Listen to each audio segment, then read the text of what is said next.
વડોદરાના સાવલી તાલુકા સેવા સદનમાં ઉનાળાની કાળઝાળ ગરમી વચ્ચે પીવાના પાણીની અછતનો મુદ્દો ભારે ગરમાયો છે।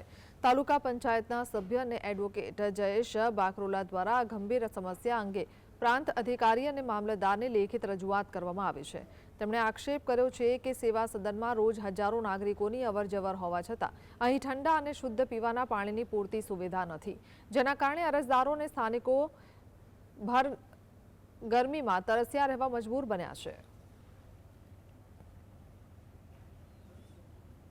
સ્કૂલોમાં એડમિશન માટે ચાલુ હોય ત્યારે અહીં આગળ મશીનરીની વ્યવસ્થા નહીં, એક જ કોમ્પ્યુટર અને પ્રિન્ટર છે, એના કારણે લોકોને લાઈનો વધારે પડે છે।